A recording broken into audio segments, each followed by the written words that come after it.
Tekrar merhaba arkadaşlar. Evet, emzikli bebeğimizin ikinci bölümüyle devam ediyoruz. Birinci bölümümüzde kafamızı yaptık, gözlerimizi işledik. İkinciyi de yine aynısını yapıyoruz simetrisi olarak. Göz arasında 2, 4, 6, 7 tane sık iğne bulunmakta. Şimdi bundan sonra devam ediyoruz. Şu şekil. En son burnumuzu yapmıştık. Orada kalmıştık. Yani burnumuzu azaltmıştık. Ve bu sıramızda kaldık. Şimdi burnu kestikten sonraki kalan sayımız 106. Evet. 106 tane sık iğnemiz var. Şimdi 5 sıra eksiltme arttırma yapmadan düz örüyoruz. Şurası birinci sıra. Burnumun hemen 1, 2, 3, 4, 5 sıra düz ördüm arkadaşlar. Şimdi devam ediyoruz. 41 tane şimdi 41 tane sık iğne yapacağım. Sıramı da şöyle belirleyelim tekrar. Evet. Şimdi 41 tane sık iğne yapalım. Hepsini tek batalım yani. Evet, bu arada 36. sıramızdayız. Bu sıramızda ağzımızı açacağız. Ağız yerimizi. Ve 41 sık iğneye tek battım. 14 zincir çekiyorum. 2, 3, 4, 5, 6, 7, 8, 9, 10, 11, 12, 13, 14 tane zincir çektim.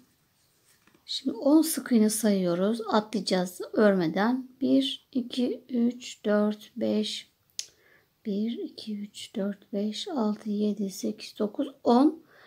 10 sık iğneyi atlıyorum. 11.'ye battım. Evet, bu şekilde ağzımızı açmış olduk. Burası bizim ağzımızı yapacağımız yer.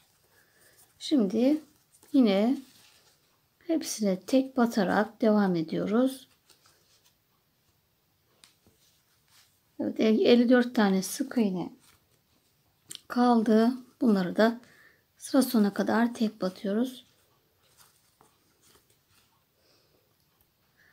Evet, 55 sık iğne öreceğiz arkadaşlar. 54 değilmiş. Şunu iyice saydım tekrar.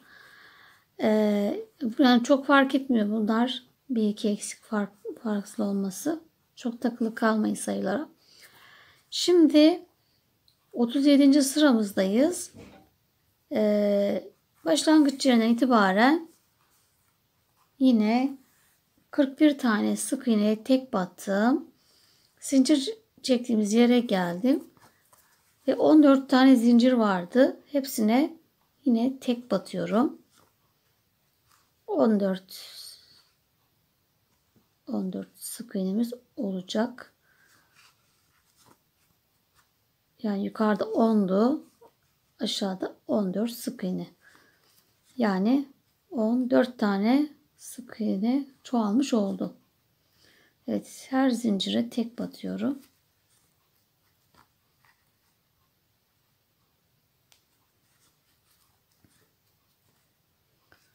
Sonra sıra sonuna kadar yine hepsine tek batacağız. 106 vardı. 4 tane de daha çoğaldı. 110 tane sık iğnemiz olması lazım. Dediğim gibi 1-2 eksik fazla çok sorun değil arkadaşlar. Evet, bütün zincirlerime tek battım arkadaşlar. Şurada batalım. Evet, bu şekilde zincirlerime hepsine tek battım. 14 sık iğne oldu. Tekrar devam ediyorum kaldığım yerden. sıra sonuna kadar hepsine tek batıyoruz.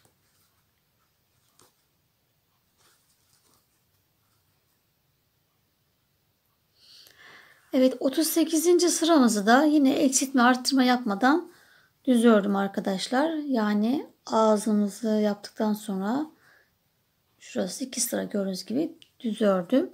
Şimdi 39. sıramızda artık kafamızı azaltıyoruz. 14 tane tek batıp bir azaltacağım. 1 2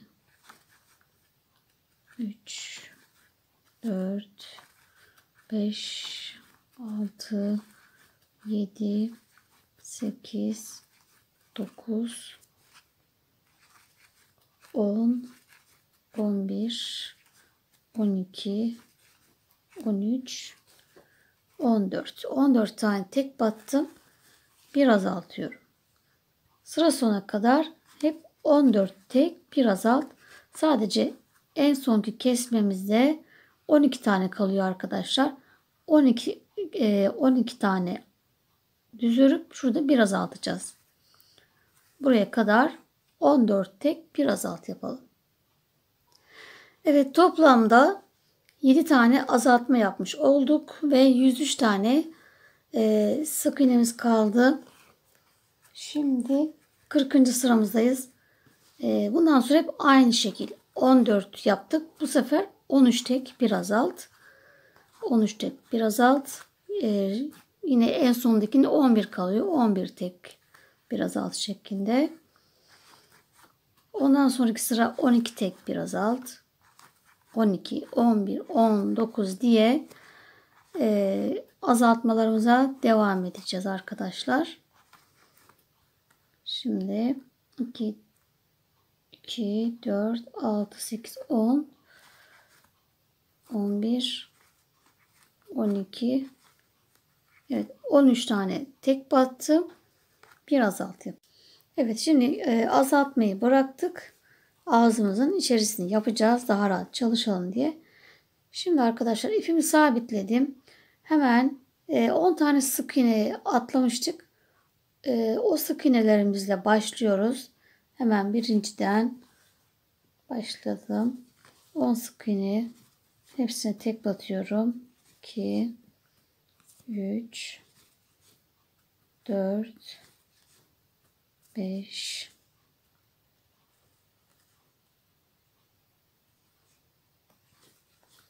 6, 7, 8, 9,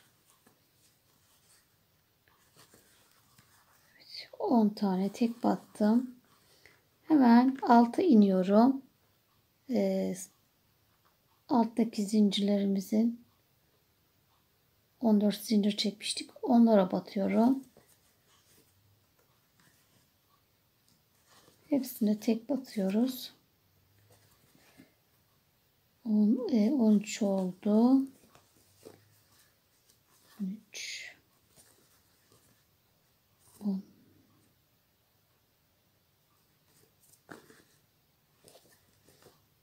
14, 15, 16, 17, 18, 19, 20, 21, 22, 23 ve şuraya da batıyorum. Evet, 24 tane sık iğnemiz, hepsine tek battık. Evet, bu şekilde birinci sıramızı ördük. Bundan sonra 3 sıra daha döne döne öreceğiz. Demek ki ilk başladığımızda tekrar batıyoruz. Buradan şuraya sıkış yapalım.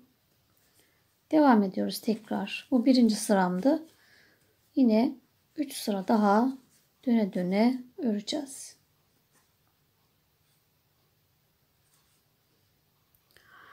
Evet, bir sıra daha ördüm arkadaşlar. Toplamda 5 sıra örmüş oldum. Şurada da ördüğümüz yer. Şu 3 sıra kafamızdaki zincirden devam ettiğimiz yerde, burası 2, 4, 5 sıra düz ördüm. Şimdi azaltmaya başlıyorum. 3 tek bir azaltı yapıyorum. 1 2 3 bir azalt.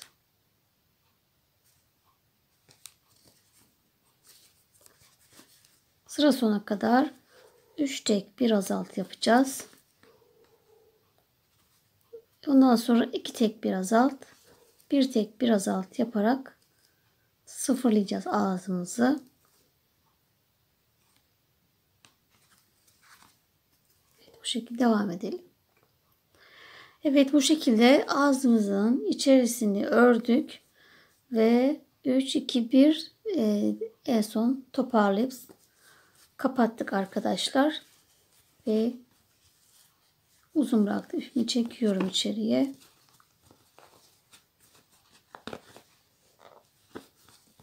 Evet, bu şekilde olacak. Ağzımızın içi arkadaşlar. Şimdi buradan bunu da yaptık. Artık kafamız detayları bitti. Bundan sonra azaltmalar devam ediyor. Dediğim gibi 13, 12, 11, en son 36 sık iğne kalana kadar azaltmalarımızı devam edelim. Evet arkadaşlar, ben kafamı gördüğünüz gibi azalttım. 36 kalana kadar, 35 de olur, sorun değil. Şu an 36 sık iğne kalana kadar azalttım. Toplam 7 tane azaltma var. 1, 2, 3, 4, 5, 6, 7. 7 azaltma var her sırada. Şimdi kafamı da normal doldurdum. Fakat yeterli değil tabii. Gerisinde detayları sizlerle beraber dolduracağız. Şimdi baktığınızda normal dolmuş gibi, sıkış gibi. Fakat sıkış değil, daha yerlerimiz var. Şu yanak kısımlarımıza da yoğunluk vereceğiz. Parmağımızla bu tarafa doğru elyafı dolduracağız. Şu an daha boş. Şu ağız kısmına ellemeyelim. Sadece yanak kısımlarına dolduralım. Yani baştan normal bir doldurun. Bakın doldurdum iyice. Ağzının içine doğru da şöyle yukarıya doğru şöyle de parmağımla yaptım. Şimdi gerisini tekrar dolduracağız. Makasımla da elyafımı yine bu şekil pusturuyorum. Eziyorum yani.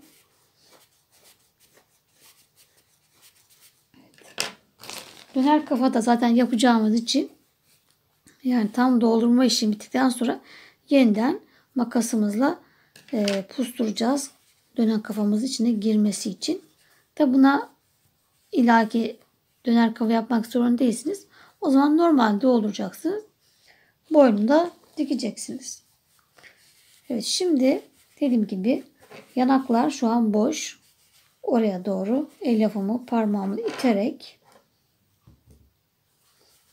dolduruyorum. Bu kısma veriyorum. Bakın şurada da hep boşluklar var. Parmağımla zaten gitmekte elyaf. Döne döne dolduruyorum boş yerlerde. Evet, bu aldığım bu seferki elyaf hiç iyi değil. Daha önceki aldığım yerdeki bitmiş. Ve ben de onu bekleyemezdim yenisi gelene kadar. Başka bir yerden aldım. O da böyle şey yapmıyor, toplanmıyor. Hep geri veriyor. O yüzden zor oluyor biraz. Bak, bir yandan da ağzımda parmağımla itiyorum. Tekrar şuradaki çene kısmına doğru da elyafı dolduracağız.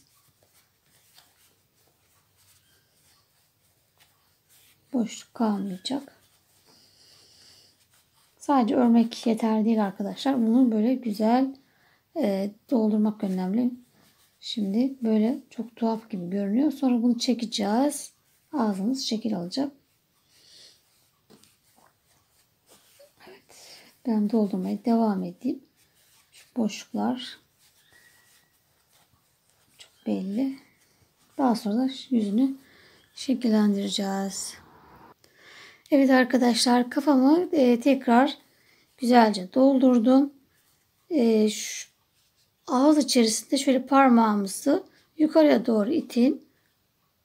Karşıya değil de biraz daha yukarıya doğru. Şu şekil. Şimdi şulara doldurdum.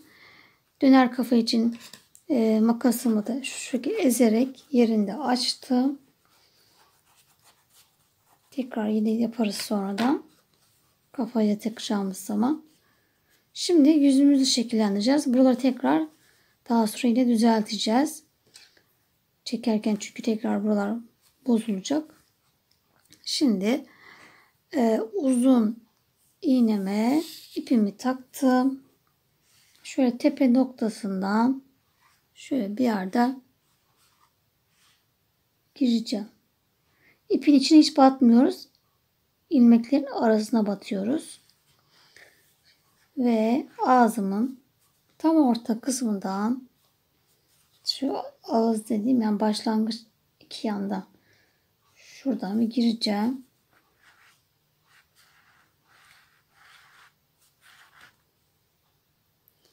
Şöyle tam ortadan çıkıyorum.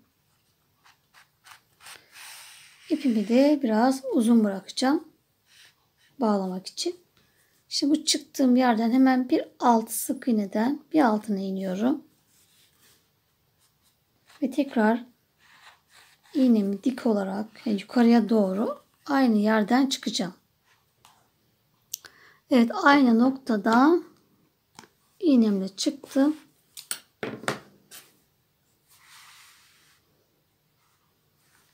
Bu şekilde çekiyoruz.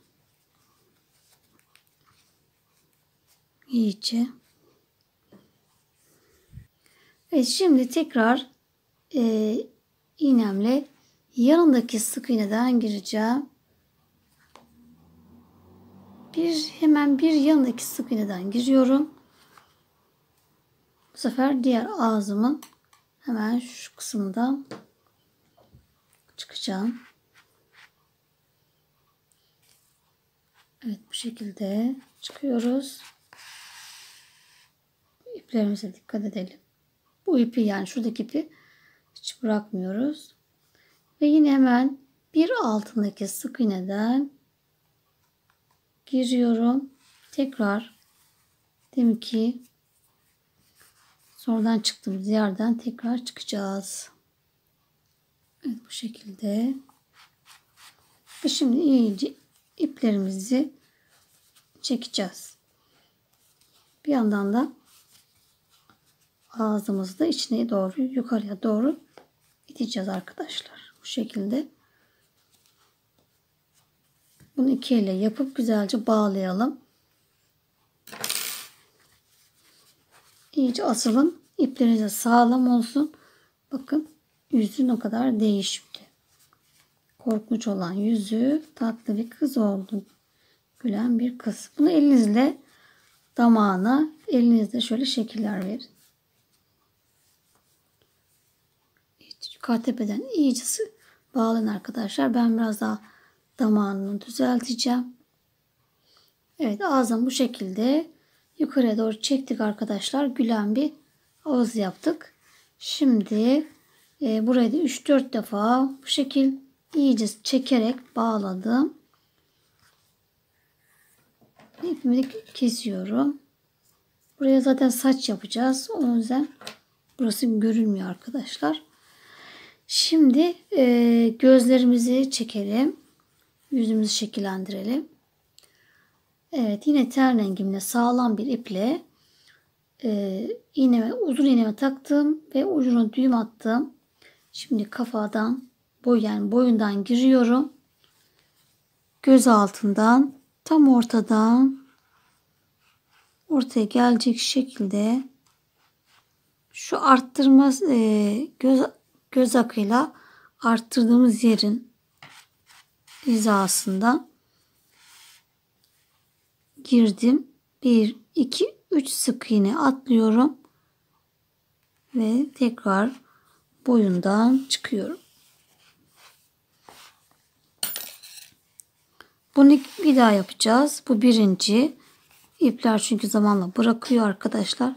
Şöyle elimle de iyice bastırıyorum. Bakın şekil alıyor. Tekrar aynı işlemi bir daha yapıyoruz. Aynı yerden çıkıyoruz. Bunu yaparken bir daha çekeceğim.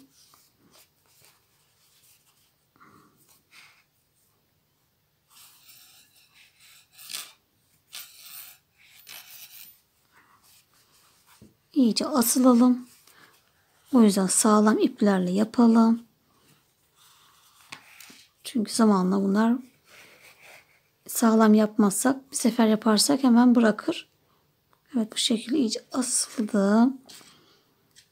Yeniden aynı yerden 3 sık iğne atlıyoruz. Boyundan çıktık.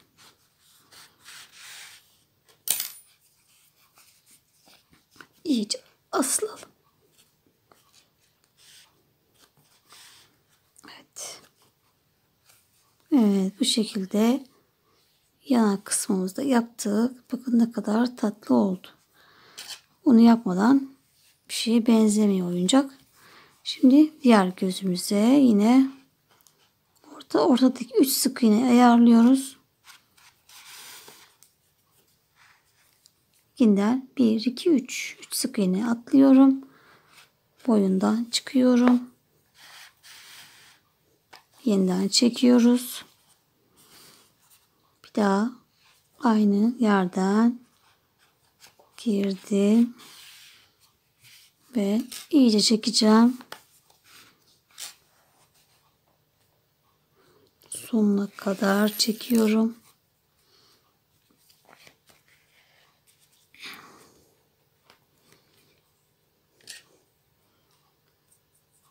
Yine 3 sık iğne atlayarak boyundan çıktım.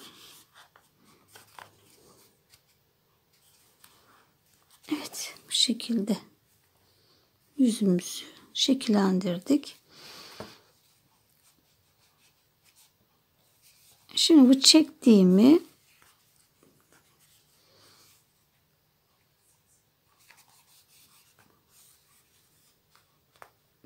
şurada gözlerden de çekeceğiz. Şimdi buradan sonra tekrar şu göz pınarlarımıza gidiyoruz.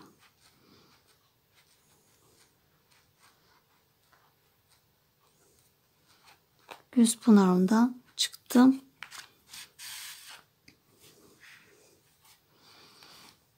Hemen bir alttaki sık iğneye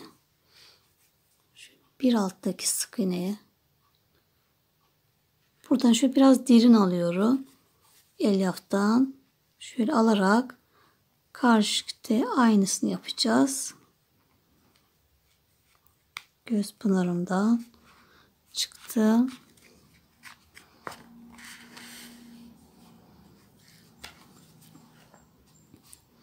Yine bir alt sık iğne ve kafadan boyundan yani çıkıyoruz. Bu arada önce şuradan bir asılalım.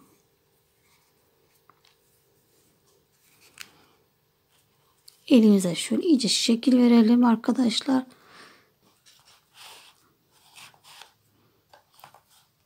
Evet, bu şekilde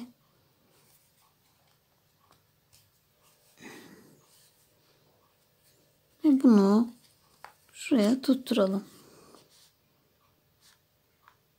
Arkadaki tek kata tutturuyoruz.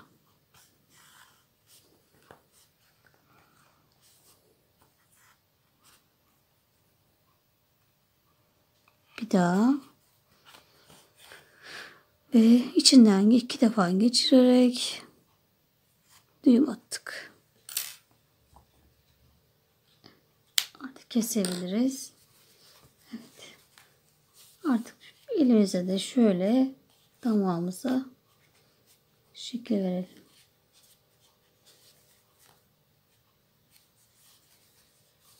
Yanakları da yukarıya doğru.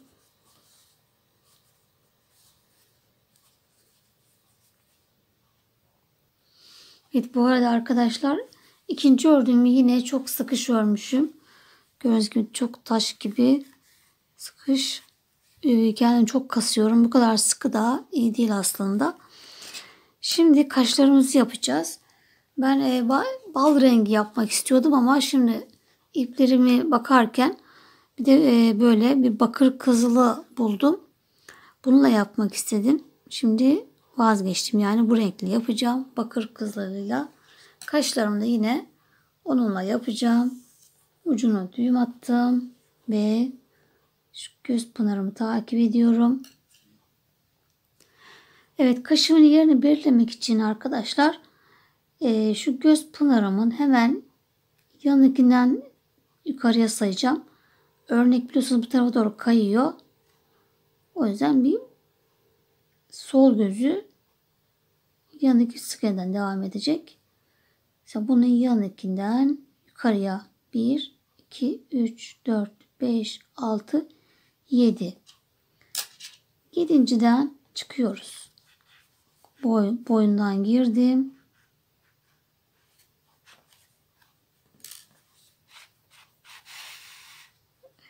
Çıktım. Şimdi gözün bitiş noktası da burasıydı. Buradan bir sıra aşağıya atlıyorum. Arada da 1, 2, 3, 4, 5, 6, 7, 8 tane sık iğne var. Şu şekil olacak. Yine buradan karşıya geçtim. Yine bu sefer sağ gözdekinde pınardan devam ediyorum yukarıya. Kayma yapmıyoruz. Örnek bu tarafa kaydığı için 1, 2, 3, 4, 5, 6, 7. Zaten aynı hiza.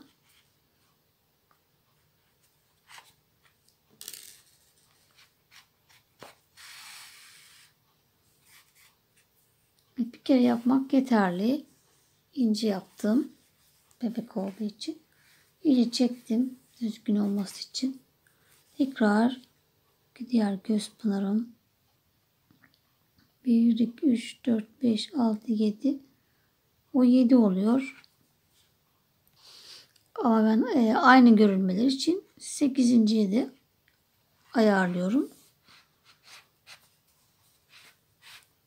8 sık iğne ile bu şekilde kaşlarımızı da yaptık. Bir sıra altı atlayacaktım. Atlamamışım arkadaşlar. Sökeyim. Bir sıra altı yapacağım. Evet, kaşlarımızdan sonra şimdi dişlerimizi yapalım. Şuradaki dudağımızın bir arkadaki sıradan yapacağız. Beyaz ipimi taktım. Ucuna yine düğüm attım. Tam ortadan ortayı bulup 2 tane diş yapacağız.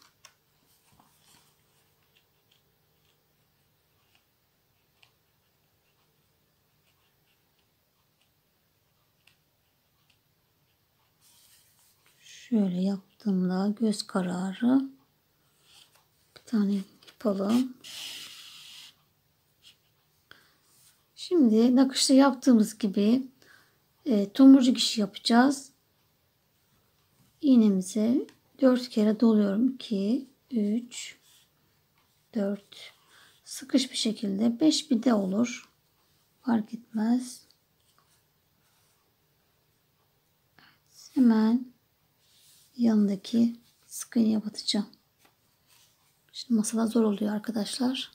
Evet, bu şekilde iğnemi 4 kere doladım. Ve hemen yanındaki sık iğneye battım. Yine boyundan çıkıyorum.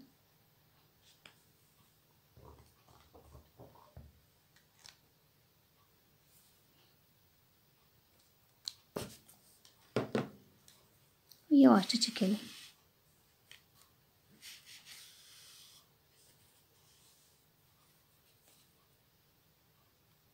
şekilde birinci dişimizi yaptık. Şu şekilde tomurcuk işi yapıyoruz arkadaşlar. Hemen yanına bir tane daha yapacağız.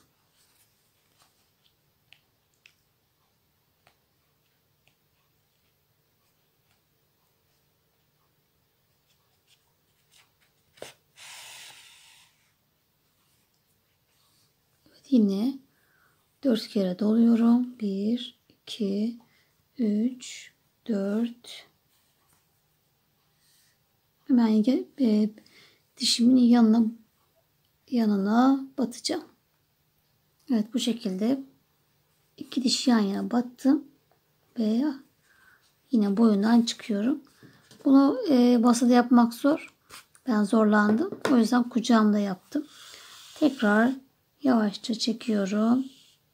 Evet.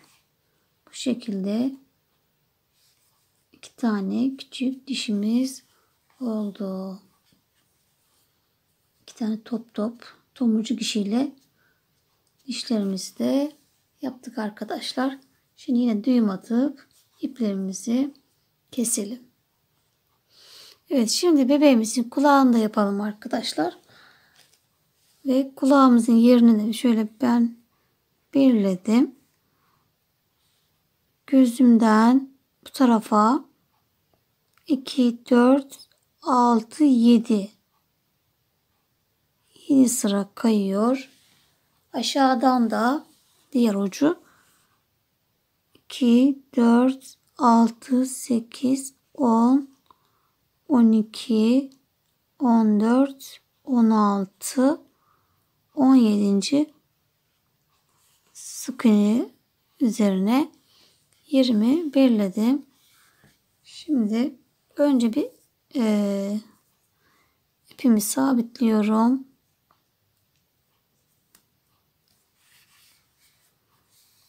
Ve yüz tarafından değil, kafanın arka tarafından tutarak ilk sık iğnemi batıyorum.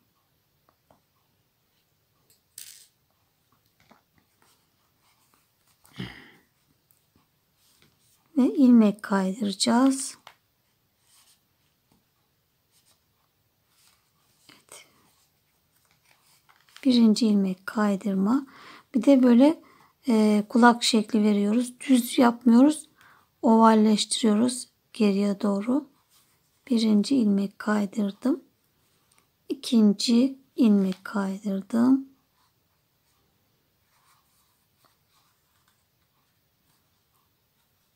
Üçüncü.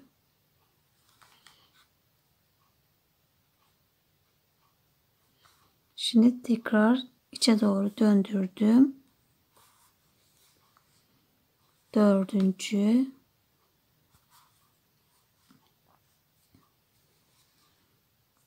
Beş.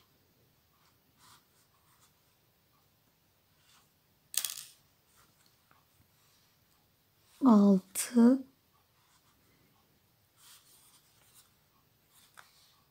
7. Şu şekil oldu arkadaşlar. Gördüğünüz gibi kulak şekli verdik. İlmek kaydırarak 8. yapmaya gerek yok bence. Şimdi bir zincir çekiyorum. Döndüm. Tığımın üstüne aldım. Ve önce bir tane sık iğne yapıyorum önce.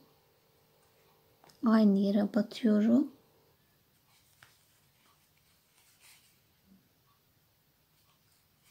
Sonra tığın üstüne aldım. Bir daha aynı yere batarak trabzan yapıyorum.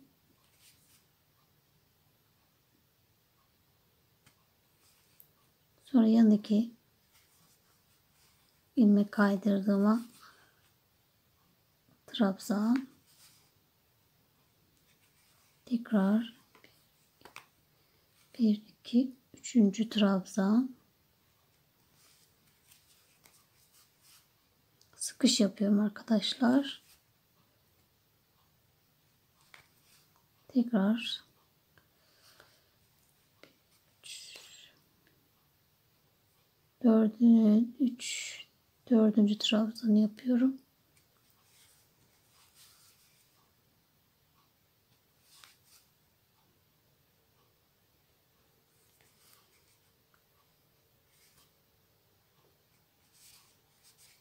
Beşinci.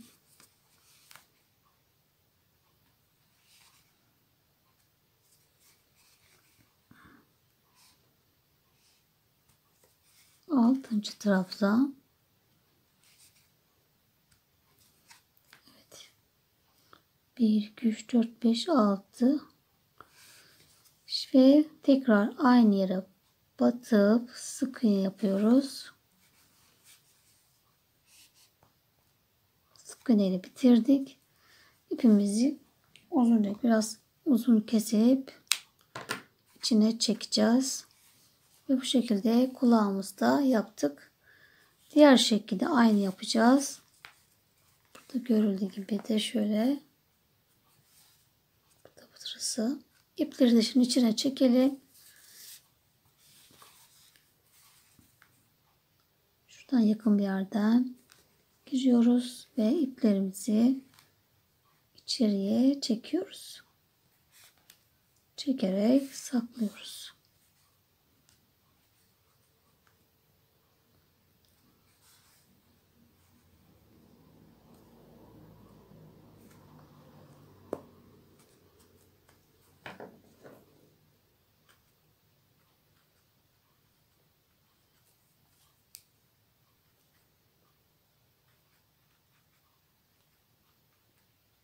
Bu şekilde evet, iplerimizi de yok ettik.